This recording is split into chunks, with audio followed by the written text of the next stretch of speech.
Georges Desvallières et la Grande Guerre.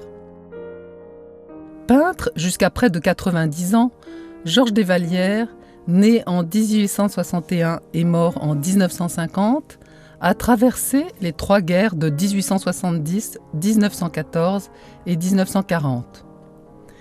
Il a 53 ans lorsque, pendant la Première Guerre mondiale, il part comme officier de réserve en Alsace pour défendre la barrière des Vosges. Il est alors un artiste reconnu dans les différents salons de peinture parisiens où il expose depuis 20 ans. Chef de file du salon d'automne, il y a défendu les fauves, les cubistes et les artistes décorateurs. Mais en cet été 14, un nouveau destin l'attend. Chef de bataillon, il va mener les hommes au combat, ce qui transformera durablement sa vie de peintre. Dans une première partie, nous verrons l'actualité du peintre, puis Desvallières soldat, et enfin Desvallières peintre d'après-guerre. Première partie, actualité du peintre. Georges Desvallières, de son vivant, occupait une place importante sur les cimaises, dans les publications artistiques et le monde de l'art. Qu'en est-il aujourd'hui ? Depuis la parution de Georges Desvallières et le Salon d'automne en 2003, l'artiste aux multiples facettes réapparaît dans les articles et dans les expositions.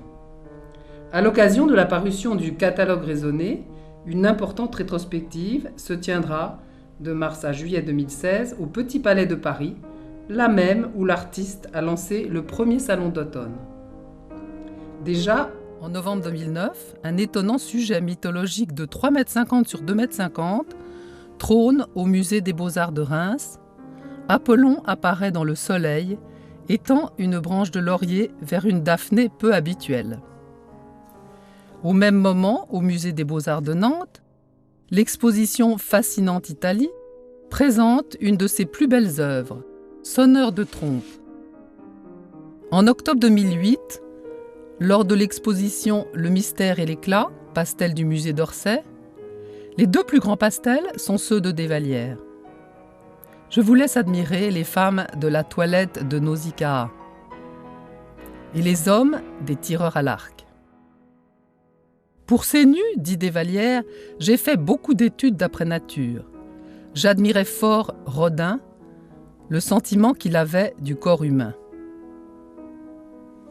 En octobre 2007, au Belvédère à Vienne, à l'exposition Vienne-Paris, dans la salle 1, cette femme du Moulin Rouge de Desvallières côtoie la buveuse accoudée de Picasso.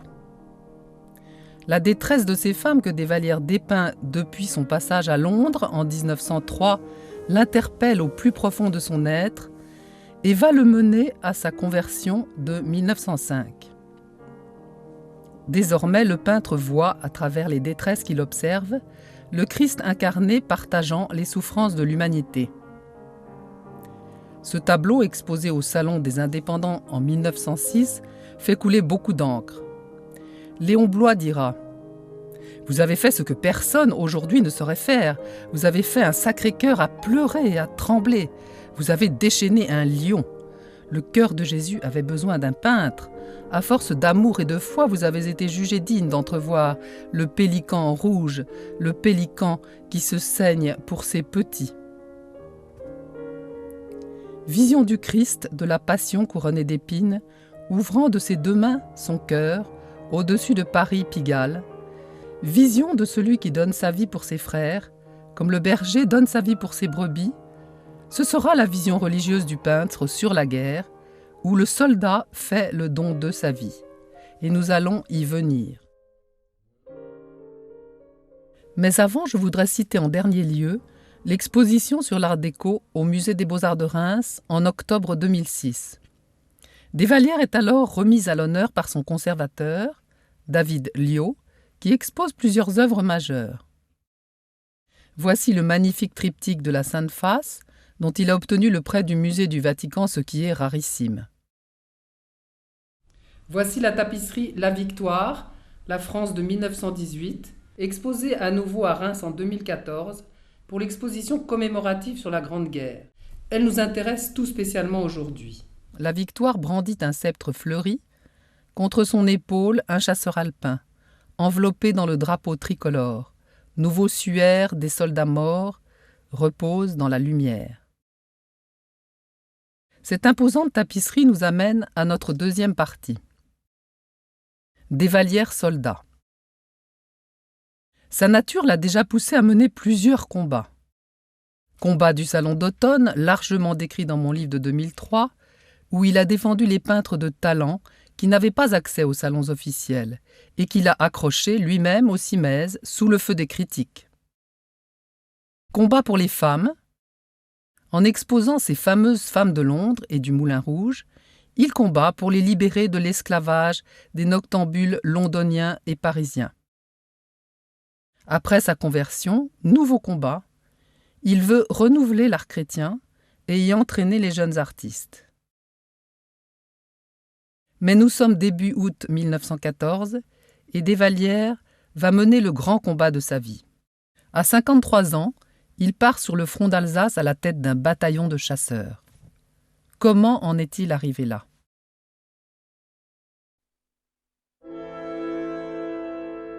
Après la guerre de 1870, le patriotisme de sa famille va le pousser à s'engager.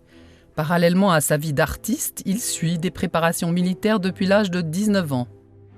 Volontaire d'un an, de novembre 1880 à novembre 1881, il accomplit régulièrement ces périodes jusqu'à la Première Guerre mondiale. Déclaré apte à rendre de bons services comme officier de réserve, il fera partie des bataillons alpins territoriaux de chasseurs à pied, créés en 1893. En 1901, il obtient un certificat d'aptitude au grade de capitaine du 6e bataillon avec la mention « Bien ». En juillet 1904, lors de manœuvres dans les Alpes, on retrouve dans ses notes programme de 2 périodes, une offensive et une défensive en pays de montagne, image fidèle de la guerre, donc pénible, donc ménager les hommes et les animaux. Le 1er août 1914, la France commence à mobiliser. La famille Desvallières se trouve en vacances en Normandie, à Varengeville-sur-Mer, chez leurs amis Ménard. Georges doit rejoindre Nice, lieu de son incorporation. Comme toutes les familles françaises, les Desvallières vont vivre une cruelle séparation, mais cette période sombre va être à l'origine d'une correspondance exceptionnelle. Cela a été un travail véritablement gratifiant de retranscrire ces trésors d'humanité. Travail de partage dans lequel je suis resté plongé pendant 10 ans, avec des milliers de lettres, autres documents et photographies à identifier, qui a abouti à l'édition de 2 livres, Georges Desvallières et la Grande Guerre, paru en mars 2013, et Correspondance 1914-1918, Georges Desvallières, une famille d'artistes pendant la guerre, paru en novembre 2013. La chronologie de guerre que je vais dérouler maintenant est rapide. Elle n'a pas encore le poids de ce travail, et je voudrais arriver à vous parler du témoignage du peintre après la guerre, car pendant la guerre, il le répète dans ses lettres, il est avant tout commandant, meneur et soutien de ses chasseurs. Début août 1914, alors que Georges descend vers le sud, son fils aîné Richard rejoint le 13e régiment de dragons et part vers le nord, où il mènera une campagne difficile, laissant sa famille dans une grande inquiétude. Le 4 août, Georges arrive à Nice. Le commandant du 6e bataillon est Marsal. Georges organise les 300 hommes de sa compagnie, la 3e. Dans plusieurs lettres, Daniel, son fils de 17 ans, le supplie de lui donner l'autorisation de s'engager. Et le 13 septembre, Georges finit par lui accorder. Daniel part pour Nice et s'engage au 6e bataillon de chasseurs alpins. 1915. Le 23 janvier 1915, le commandant Marsal quitte Nice pour entrer à l'état-major du général Joffre. Desvallières prend le commandement du bataillon, commandement qu'il croit temporaire. Le 29 janvier, Daniel quitte Nice avec sa 4e compagnie pour le front des Vosges. Le 15 février, c'est au tour de Georges de partir dans la même direction. Le 17 février, il arrive à Bussang. Le 18 février, Georges retrouve à Saint-Amarin, dans la vallée, son fils Daniel qui revient tout juste d'un violent combat au sud d'elle. En arrivant, ma chère femme, je me trouve en face d'un grand diable de poilu, sans barbe, couvert de boue, noir. Les mains plus foncées encore, des sortes de bottes de peau aux pieds, une calotte en tricot sur la tête, le fusil, les cartouchières, le fond de culotte, le devant, tout cela gris de bourbe. Et une figure si joyeuse, une si charmante figure guerrière. Il s'était battu toute la journée, la veille. Il était content de lui, cela se voyait. Ce croquis fait de mémoire représente Daniel dans l'église de Saint-Amarin, où le père et le fils se sont retrouvés pour prier. Commandant le 6e bataillon, Georges Desvallières, appuyé au début sur le 68e, se trouve à Roche-Dure, près du Sudel. Il prend à cœur son travail de commandant et parcourt les tranchées qu'il organise, visite et surveille avec ardeur. Il soutient ses chasseurs sous la mitraille et les tempêtes de neige qui rendent difficiles leurs conditions de vie. Il restera 3 ans aux alentours de l'Hartmannswillerkopf, au-dessus de Mulhouse, en changeant de secteur plusieurs fois.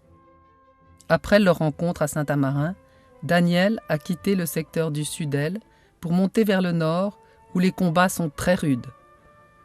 1 mois après les retrouvailles du père et du fils, Daniel trouve la mort sous un obus de 210 dans l'attaque par les Allemands du Grand Rechakerkopf, au-dessus de Münster. Les lettres envoyées par son père, sa mère, son frère Richard, sa sœur Sabine, restent désormais sans réponse. Elles leur sont renvoyées. Ils espèrent tous qu'il est blessé ou prisonnier. Mais le 7 mai, le colonel Lançon apprend à Georges la mort de son fils hardi et courageux, qui date du 19 mars. Près de 2 mois d'espoir déçu. Meurtri de douleur, Georges écrit la nouvelle à sa femme, à ses enfants. Il trouve sa consolation dans la foi partagée avec sa famille. Notre Daniel n'est pas mort, même si un obus de 210 l'a anéanti. Daniel vit en notre Seigneur Jésus-Christ. Cela n'empêche pas de pleurer, mais que nos larmes ne soient pas désespérées, leur écrit-il. Il ajoute que cette mort si héroïque donne l'exemple d'un esprit de sacrifice rare et complet, sacrifice consenti, car Daniel a réclamé cet engagement et répété, voulant aller se battre avec les autres, qu'il était prêt à verser son sang pour son pays et pour ses frères. Voici une des magnifiques compositions dans laquelle Desvallières immortalisera l'événement bien après son retour du combat en 1922. Tout au long du printemps et de l'été 1915, un échange de lettres poignantes montre le soutien mutuel que tous tentent de s'apporter dans l'éloignement et la détresse. Début septembre, un changement de secteur empêche Desvallières de partir en permission pour la naissance du petit être consolateur que Marguerite va mettre au monde. Le 10 septembre, naissance de France, leur 6e enfant, véritable rayon de soleil qui vient consoler la famille. Georges arrive enfin en permission fin septembre. Au même moment, il est promu chef de bataillon à titre définitif. 1916. Fin mars, Desvallières change de secteur et monte vers l'île Senfirst, qui se trouve en face du Rechakerkopf, où Daniel est mort. Voici le premier croquis qu'il envoie à sa femme. Souvenir de l'île Senfirst, qui représente Daniel sautant sur l'obus de 210. Le secteur de l'île Senfirst est fatigant, avec mauvais temps très neigeux, beaucoup de marches tous les jours, en dénivelés importants, pour atteindre et surveiller ces tranchées souvent envahies par la neige. Il reçoit alors la croix de guerre à Breitfirst. Le 18 mai, lui arrive une première citation à l'ordre de la brigade. Chargé de faire effectuer des reconnaissances d'officiers dans le secteur de son bataillon, est sorti en plein jour de ses tranchées pour étudier avec les officiers qui en étaient chargés les terrains des reconnaissances. Surpris par une patrouille ennemie, a fait preuve d'un sang-froid et d'un courage qui ont permis de ramener 2 officiers grièvement blessés. 18 mai 1916. Après plusieurs changements de secteur au paysage bouleversé par la guerre comme sur ce croquis, il termine l'année 1916 dans des travaux de première ligne, encore sous une neige abondante. 1917. L'hiver 1917 est rude. Jusqu'au printemps, le travail qu'il occupe dans son nouveau secteur est rendu vraiment pénible par les baisses de température et les importantes chutes de neige. L'arrivée du printemps réjouit Desvallières qui admire malgré la guerre la nature, qui lui donne encore des fleurs à contempler qu'il envoie à sa famille. Il reste artiste dans l'âme. N'ayant pas le cœur à peindre cette vie de commandant qu'il ne peut que vivre avec ardeur, avec générosité et avec la conscience de son devoir d'officier à accomplir. Il laisse ces quelques petits croquis, réalisés lors des courts repos qu'il s'octroie, pour les envoyer à sa chère Marguerite. Au cours de l'été 1917, le commandant du secteur Nord adresse à Desvallières ses remerciements pour sa précieuse collaboration à la défense de la zone dont il a eu la garde. Les chasseurs du beau bataillon qu'il a l'honneur de commander ont rivalisé de zèle et d'entrain et ont montré ce que le pays peut attendre d'eux en toutes circonstances. 1918. En février 1918, Desvallières reçoit une deuxième citation. Alors qu'il se trouve près de Barcelonnette depuis le 25 juillet, il obtient le 9 août la Légion d'honneur à titre militaire avec la citation suivante. Officier supérieur d'un courage et d'un sang-froid remarquables, a su communiquer à son bataillon qu'il commande depuis plus de 3 ans l'esprit de devoir dont il est animé. A réussi, dans les différents secteurs tenus par sa troupe, à repousser les tentatives de l'ennemi, montrant un entrain superbe sous des bombardements parfois très violents. Je terminerai ce récit de guerre par un témoignage, celui de son ami le sculpteur Paul Moreau-Vautier, qui fut l'un de ses lieutenants. Il écrit dans L'Art et les artistes d'octobre 1927 « Il gravissait comme un chamois les pentes ravinées des Vosges. Son bataillon adorait ce chef affable, courageux et bon. Exemple quotidien d'énergie et de patient héroïsme. Durant le pénible hiver de 1916-1917, où en Alsace le thermomètre se maintint de longs jours à 28 degrés au-dessous de zéro, il ne cessa de parcourir les amoncellements de neige et de glace, apportant à tous le réconfort de sa parole familière et la contagion de son indéfectible confiance sous les intarissables bombardements. Après une telle expérience, comment Desvallières va-t-il pouvoir s'exprimer dans sa peinture? Ce sera notre troisième partie. Desvallières, peintre d'après-guerre. Desvallières, qui a fait le vœu de ne peindre que des sujets religieux, reprend ses pinceaux pour rendre hommage à tous ceux qu'il a laissés sur le champ de bataille. Il compose en 1919 son Drapeau du Sacré-Cœur, monument aux morts de Verneuil-sur-Avre. Ce n'est plus sur Paris que le Christ ouvre son cœur de ses 2 mains, mais il le donne sur le champ de bataille.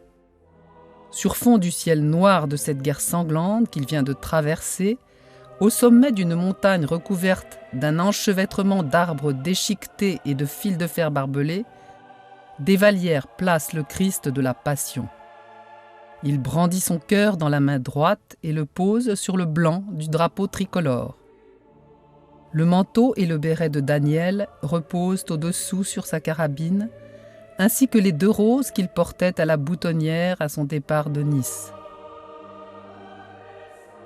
Le Christ prend la place de tous les poilus qui ont versé leur sang, qui ont aimé comme lui jusqu'à donner leur vie pour leurs amis. Tel est le sens du sacrifice. Non pas quelque chose de négatif, mais il s'agit de faire du sacré. Voilà le grand mystère que va nous révéler Desvallières dans les œuvres magistrales qu'il compose sur la guerre vécue avec ses hommes, grandes compositions isolées ou ensemble. À la chapelle de Saint-Privat dans le Gard, de 1919 à 1925, sur les vitraux de l'ossuaire de Douaumont près de Verdun en 1927, à l'église de Wittenheim en Alsace, de 1929 à 1931, et à la chapelle de la Cité du Souvenir, à Paris, en 1931.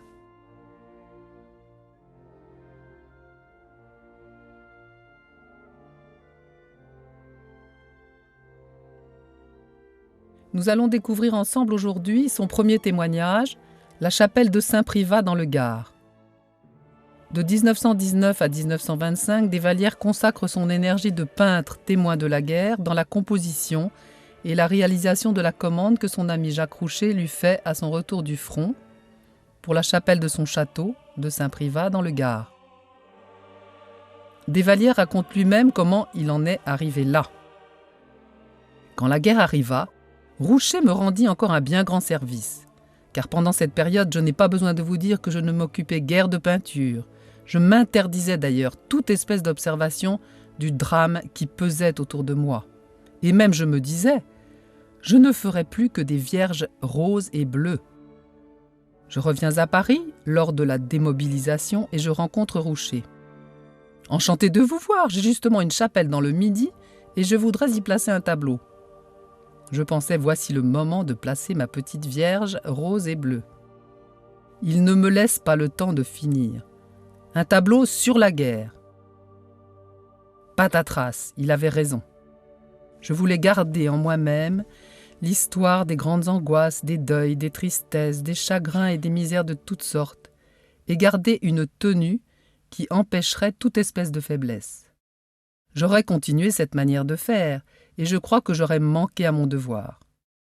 Il faut pour les autres extérioriser toutes les souffrances par lesquelles on est passé. Il faut qu'ils les connaissent. Je dis alors à Roucher, « Pour parler de la guerre, il me faut les 4 murs de votre chapelle. Prenez les 4 murs. »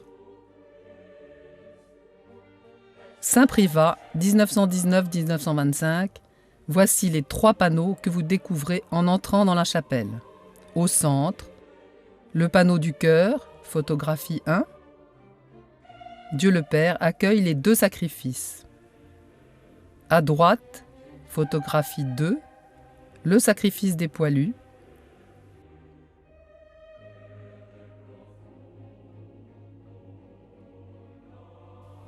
À gauche, photographie 3, le sacrifice de son fils. Ces 3 panneaux de 3,75 m de haut, 5,33 m de large dans le chœur et 12,73 m de large à droite et à gauche, peints sur toile, voyagent et peuvent être exposés dans les salons officiels l'année de leur finition. En avril 1925, avant d'être marouflés avec le 4e panneau des donateurs, ils sont présentés ensemble au Musée des Arts Décoratifs dans une importante et très remarquée exposition personnelle de Georges Desvallières, qui nous vaut une préface de l'artiste décrivant l'œuvre. Description détaillée sur laquelle nous nous appuierons bien sûr. Toute la décoration de cette chapelle doit retentir d'un bruit de combat, explique l'artiste. C'est la lutte passionnée de l'humanité pour reconquérir son paradis perdu. Premier panneau, Dieu le Père, au centre, mur du chœur, 1920. Descriptif. Dieu le Père, à l'image du soleil, rayonne, et Desvallières s'appuie sur le psaume 18, qu'il inscrit au-dessus. In sole posuit tabernaculum suum. Dans le soleil, il a posé son tabernacle, sa demeure. La représentation des vignes et des fruits a été suggérée par la végétation luxuriante du Midi où se trouve Saint-Privat et symbolise le nouveau paradis.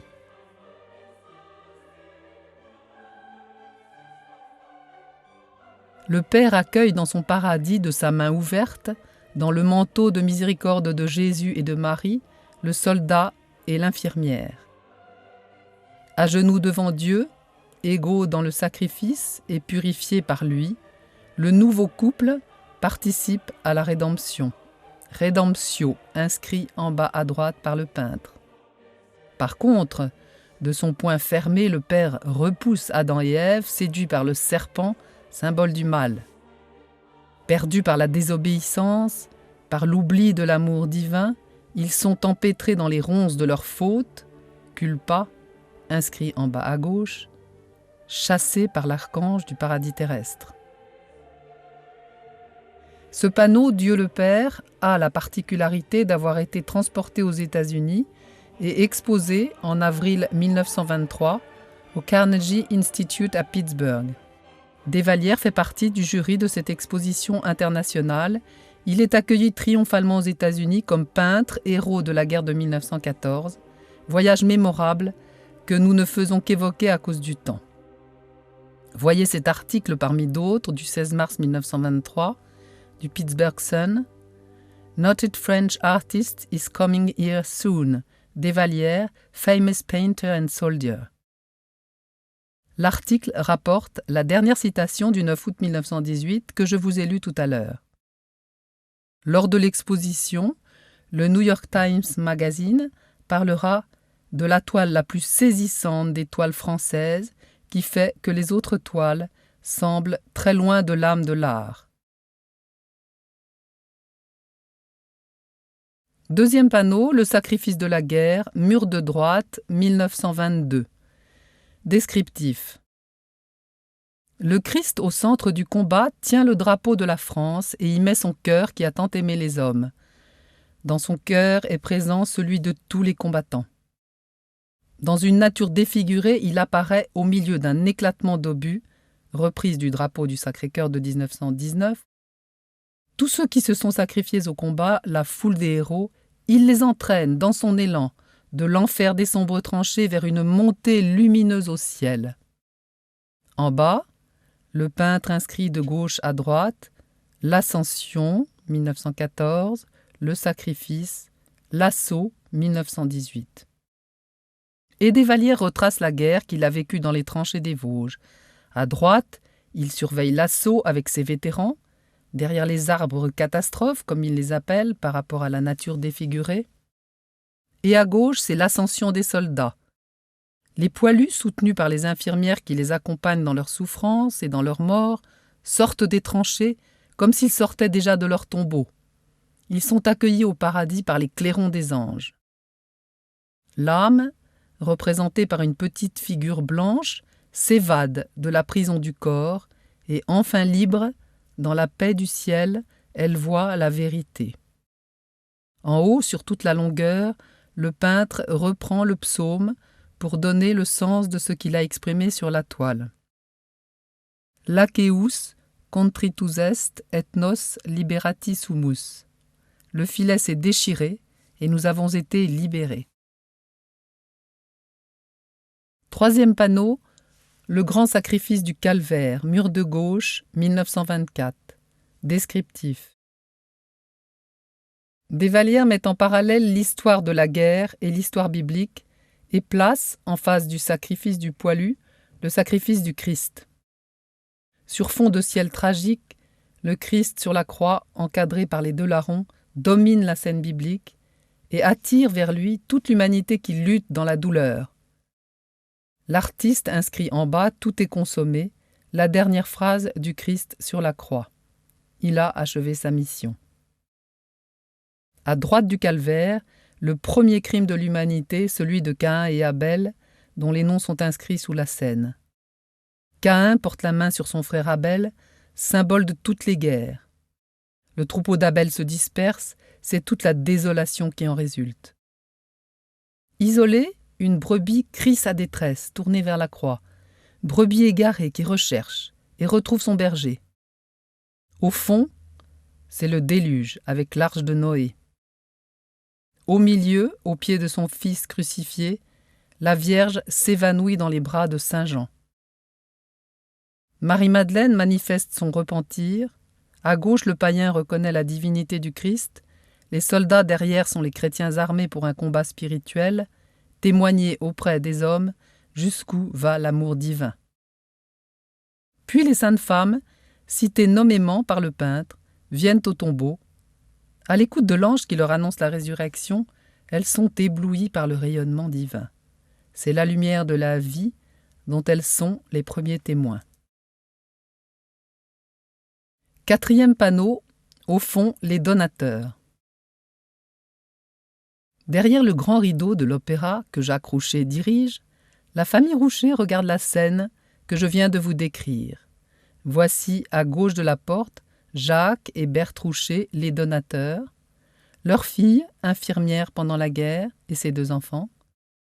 Avec la famille Roucher, essayons de capter le message Quel message des Vallières nous livre? Je vous donne un commandement nouveau, que vous vous aimiez les uns les autres, comme je vous ai aimé, que vous aussi, vous vous aimiez les uns les autres. Personne n'a de plus grand amour que celui qui livre sa vie pour ses amis. Ces deux paroles du Christ, rapportées par saint Jean dans son évangile, font partie du discours d'adieu aux apôtres avant la Passion. Elles sont vécues par les soldats qui meurent au combat. Le poilu a aimé comme le Christ, jusqu'à donner sa vie pour ses frères, et ce commandement nouveau qu'il vit lui permet de faire, à son image, toute chose nouvelle. Le Christ partage avec le combattant ces titres de nouvel Adam, nouvel Abel, nouveau Noé. Nouvel Adam. Le combattant est un nouvel homme pour les autres, associé à l'infirmière nouvelle Ève, dévouée au soulagement des blessés. Le poilu et l'infirmière sont alors accueillis, bénis par le Père, réconfortés dans le manteau du Christ et réchauffés par l'amour de Marie. Nouvel Abel, désormais actif puisqu'il donne sa vie pour les autres. Le juste, injustement tué, monte au paradis avec tous ses frères d'armes. Nouveau Noé, il traverse aussi avec eux les eaux de la mort par le baptême du sang et reçoit les palmes du martyr. Mais l'amour a le dernier mot et tout se termine dans la lumière de la résurrection. Cette description de la guerre que des Vallières fait à Saint-Privat, juste après la grande épreuve en 1919, il la présentera de manière différente dans d'autres œuvres, comme je vous le disais précédemment. Je voudrais juste évoquer Wittenheim avant de conclure. Lorsque des Vallières vient décorer l'église Sainte-Barbe en Alsace en 1929, lorsque chaque matin il fait le trajet de Rülisheim à Wittenheim, il aperçoit les sommets de l'Hartmannswiller Kopf et il se remémore tous les combats menés pendant ces 4 années de guerre. La perte de ses hommes, de son fils Daniel, mort au Richakerkopf un peu plus loin. Oui, près de 10 ans après Saint-Privat, il repense encore au sacrifice du Christ qui a été vécu par les soldats. Les vignes sur les coteaux sont le symbole du sang versé. Il fera donc un chemin de croix, ponctué par cette vigne. La croix est le pressoir, le vin est le sang offert. Voici une nouvelle façon pour lui de présenter sa version du drame de la guerre et de montrer, plus symboliquement, le lien entre le sacrifice du Christ et celui des poilus qu'il a vu mourir au front. D'ailleurs, à la 5e station, des Vallières ne porte-t-il pas la croix du Christ sous les traits de Simon de Cyrène? Lui aussi a participé de près à cette souffrance, et il veut en témoigner. Plus de bruit de mitraille dans cette œuvre de 1929, mais le terrible chemin de croix du Christ, son Seigneur, parsemé de la vigne symbolique qui porte à l'espérance du paradis et que je vous invite à aller découvrir ou redécouvrir. Pour conclure, si Georges des Vallières a traversé l'obscurité de la guerre de 14 avec ses chasseurs, c'est en les menant avec un courage et une humanité remarquables. Nous en avons de nombreux témoignages, mais ce qu'il laisse en priorité sont ses œuvres d'après-guerre. L'ombre de cette épreuve qu'il a vécue se profile jusqu'à la fin de ses jours dans sa peinture, qu'il veut malgré tout lumineuse, comme croyant converti. L'espoir l'emporte toujours. La souffrance est transfigurée. Pour lui, l'amour est plus fort que la mort. Telle est la vision originale sur la Grande Guerre qu'il livre à notre méditation.